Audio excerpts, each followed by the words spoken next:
Salut à tous et bienvenue pour cette nouvelle vidéo vlog. Aujourd'hui on va parler de matos et puis un petit peu de technique. Alors je voudrais tout simplement mettre un nouveau principe en place, c'est-à-dire que quand une vidéo sort dans la semaine qui suit, en gros, je prends le temps de regarder vos commentaires et je tente d'y répondre. Alors là il y a beaucoup de commentaires qui étaient relatifs au matériel, donc là je vais vous présenter le matériel que j'emploie et dans la deuxième partie de la vidéo, vu que c'était une lampe qui était utilisée pour la technique, et bien là je vais vous montrer les petites modifications que j'ai faites sur ces fameuses lampes et puis le pragmatisme, la simplicité des lampes que j'aime utiliser. Si vous avez envie de nous soutenir, rappelez-vous, les liens sont dans la description, donc vous embêtez pas, vous jetez un coup d'œil dedans. Voilà, les t-shirts, les patchs, etc. Le petit compte Tipeee. Bref, on commence tout de suite par la première question. Première question de Tib. Lampe tactique à main, tu l'achètes sur quel site? Est-ce que j'ai vraiment besoin de répondre? Allez, deuxième question.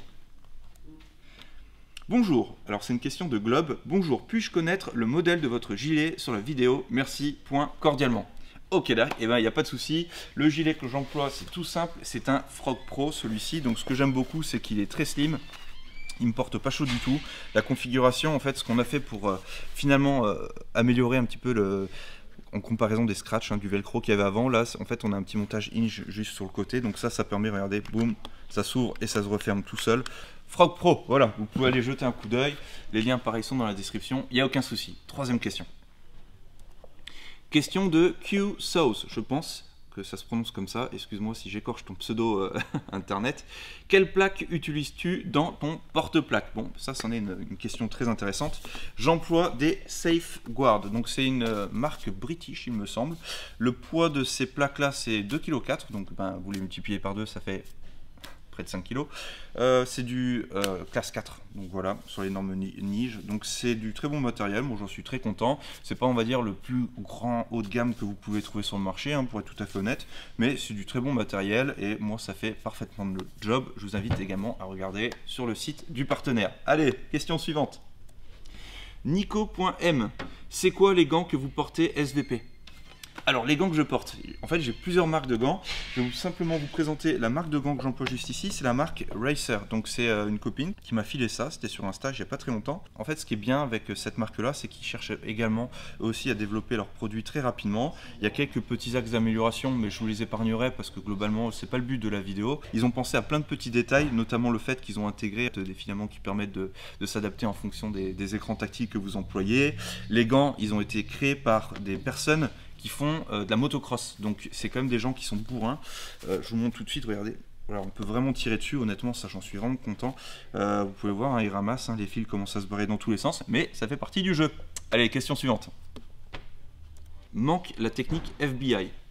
Ok, lac. Alors Dédé, pour faire très simple pour ceux qui ne connaissent pas la méthode FBI, concrètement, c'est le fait de dissocier tout simplement, d'écarter la source d'illumination de son corps. Alors pour plusieurs raisons, vous en doutez bien évidemment, si j'ai une arme que j'écarte, et bien globalement, source d'illumination, on va être tenté de taper dans la source d'illumination. Alors c'est vrai et c'est faux. Pourquoi est-ce qu'on ne l'a pas mentionné dans cette vidéo ? C'est tout simple, c'est tout simplement parce que ce n'est pas une technique de tir à proprement dit pour nous, c'est plutôt une technique de recherche, d'identification, de fouille. Et donc à ce tarif-là, on va plutôt l'employer à d'autres fins, d'accord? Là on touche plutôt à la tactique, plutôt que pour le tir.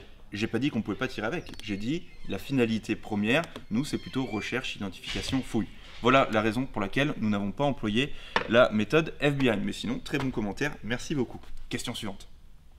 Alain Angelini qui nous pose la question suivante. Il y a quand même un souci avec ces méthodes.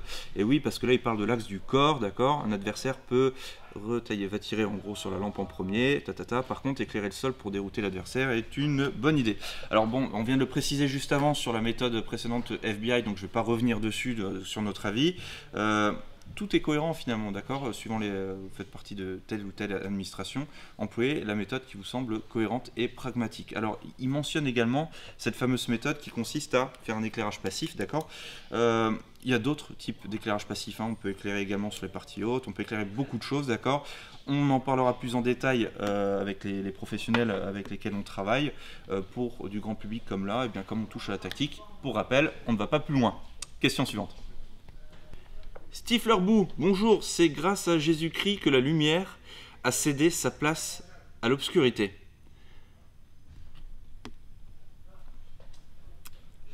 Écoute, je pense, mon cher ami, qu'il n'y a pas que la lumière qui a cédé la place à l'obscurité, il y a aussi les règles élémentaires d'orthographe. Les questions suivantes. Allez, grain de sable qui pique nous dit: j'ai toujours dit qu'une lampe était au final plus utile qu'un couteau dans la vie de tous les jours. Eh bien en fait, il n'y a pas de classement d'outils plus utiles ou pas. En fait, il faut prendre ce dont on a besoin finalement. Une lampe, ça peut être utile, mais un trauma kit, en plus, il y a quelqu'un, il me semble, qui a répondu, qui a dit: bah ouais, mais un trauma kit aussi, hein, c'est assez important. Et oui, tout dépend de la mission, d'accord. Donc, on va plutôt dire: j'ai besoin d'une lampe, j'emploie une lampe. Peut-être qu'on ne va pas avoir besoin d'une tête d'impact, peut-être pas. Par exemple, on va plutôt prendre une stiletto parce qu'on a besoin d'une petite lampe ici. Voilà. Donc, une lampe, c'est utile, un trauma kit, c'est utile. Il y a beaucoup de choses qui sont utiles. Ben, il faut juste prioriser et dire: ok, là, j'ai besoin de ça pour le travail que j'ai effectué. Voilà. Bon, pour les questions FAQ, eh bien, je vous propose d'en terminer là. Et on va tout de suite passer à la partie technique. C'est parti. Allez, deuxième partie de la vidéo. Et donc, dans cette deuxième partie, eh bien, on va attaquer un petit peu certains aspects techniques. Et on va commencer par une première question qui nous a été posée. Pourquoi est-ce qu'on n'emploie pas de dragon? Alors, la fameuse dragon, qu'est-ce que c'est? Eh bien, c'est tout simplement un dispositif qu'on va venir accrocher à son poignet, tout simplement, et qui, lorsqu'on va lâcher la lampe, eh bien, finalement, la lampe va pendouiller de cette façon-là. Alors, pourquoi est-ce qu'on n'emploie pas ça? Puisque si la dragon est un petit peu trop longue, au moment où vous allez faire des rechargements, vous allez manipuler votre arme, il y a une probabilité de chance pour que la lampe se balade. Donc déjà, potentiellement, vous éclaire des camarades à la limite, et en plus, viennent frapper votre visage. Voilà, donc ça, c'est une première chose. Donc si vous voulez vraiment employer une dragon, essayez de la faire la plus courte possible. Donc c'est l'avantage et à la fois l'inconvénient de la méthode Dragon. Moi, c'est la raison pour laquelle je n'emploie pas ça. Alors, petit point de détail sur la lampe ASP que j'ai employée pendant la vidéo. Donc ici, vous avez le fameux bungee de chez Viking Tactics. Regardez bien, le gros avantage ici, c'est que ma lampe reste complètement en main. Pour les manipulations que je vais vous montrer, je vais employer une réplique Airsoft qui ne possède pas de billes, qui ne possède pas de cartouche à gaz.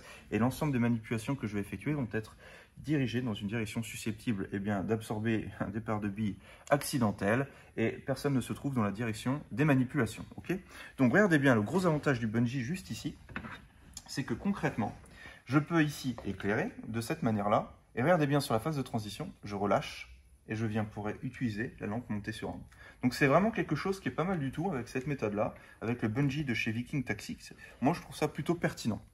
Le deuxième avantage là-dessus, c'est qu'effectivement, sur les manipulations, bah, vous voyez, ma lampe reste en main. Alors lui, il l'emploie de plusieurs façons. Il l'emploie également de cette façon-là pour que la lampe reste bien, qu'elle évite de partir. Ça, c'est plutôt pas mal.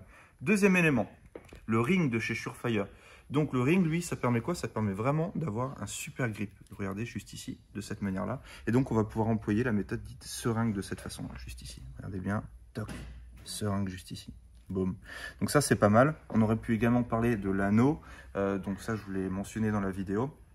C'était pas le but non plus. Donc en fait, en gros, si vous voulez améliorer une lampe, moi, je trouve ça plutôt pertinent. Le bungee. Ici, un petit ring. Si vous n'en avez pas, ça fait très bien le job également. Maintenant, en ce qui concerne les lampes que vous pouvez avoir sur le marché, eh bien, j'ai horreur des lampes qui sont compliquées. C'est un truc, ça a tendance ça m'horripile.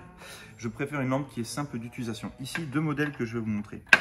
Premier modèle de chez Surefire, la E2DLED, juste ici, Defender Tactical. Donc, celle que j'aime beaucoup, c'est qu'en gros, elle a un seul mode. Regardez bien, j'appuie, c'est constant on, je relâche, il n'y a plus d'illumination. Et en fait, ils ont mis ici, juste au niveau du tail cap, désolé encore pour les anglicismes, en gros, si j'effleure, ma lampe s'allume, si je relâche, elle s'arrête. Ce qui veut dire que concrètement, il n'y a pas 36 000 options, ok ? Possibilité d'attacher une dragon si vous en avez besoin. Et regardez bien l'avant juste ici, une tête d'impact. Donc en gros ici, vous pouvez également vous en servir pour les frappes. Ça, c'est une super lampe de travail que j'aime beaucoup. Vous pouvez le porter également au niveau de la poche et vous avez la possibilité de tête avec le bezel haut ou bas, en fait, suivant. Donc c'est pour ça qu'il y a cette fameuse courbure juste ici. Excellent produit. Et deuxième, donc là, j'ai trouvé que, en fait, la première fois que j'ai vu ça, il me semble, c'était avec la Tactician. Donc regardez bien ce modèle-là juste ici. Boum. Ce que j'aime beaucoup, c'est que en gros, c'est on va dire une lampe un peu intelligente. En gros, les facteurs psychophysiologiques vont avoir tendance, lorsqu'on est stressé, à vraiment se contracter au taquet. Ce qui veut dire que lorsqu'on est complètement flex, on appuie légèrement et donc on a une illumination qui permet de nuit de ne pas venir cramer ces gentils petits bâtonnets. Et si vraiment j'ai besoin de toute la poudre, toute la patate, regardez bien, j'ai juste appuyé très fort. Et là, à ce moment-là, j'ai la pleine puissance. Donc je vais montrer ça face au caméraman qui est en train de me regarder. Ici, je suis souple. Et là, j'envoie pleine puissance en appuyant très fort. Donc ça, c'est vraiment pas mal. C'est un très bon produit, c'est une de mes lampes favorites. Il n'y a pas la tête d'impact dessus. Je ne sais pas si elles sont interchangeables. Globalement, ça, c'est deux lampes que j'emploie beaucoup. En plus de la Fury Tactical et de la Stiletto. j'ai un souci avec les lampes. Non, honnêtement, j'adore ça. Je trouve qu'il y a énormément de technologie là-dedans. Des outils qui sont d'une finesse et d'une qualité. Voilà, j'aime beaucoup. Bref, moment et mention terminée. J'espère que cette vidéo vous a plu. Je vous retiens pas plus longtemps. Vous avez tous appris la nouvelle. On est parti pour un petit peu de confinement. C'est peut-être l'opportunité de vous équiper. C'est peut-être l'opportunité de travailler à la maison. C'est peut-être l'opportunité, voilà, d'ouvrir encore une fois un petit peu plus le champ de vos possibilités, de vos capacités. Si vous avez encore envie de nous soutenir, n'hésitez pas avec le lien dans la description. Et en tout cas, on se dit à très bientôt pour une prochaine vidéo. Restez connectés parce que le meilleur reste à venir. On a une belle surprise qui vous attend. À très bientôt.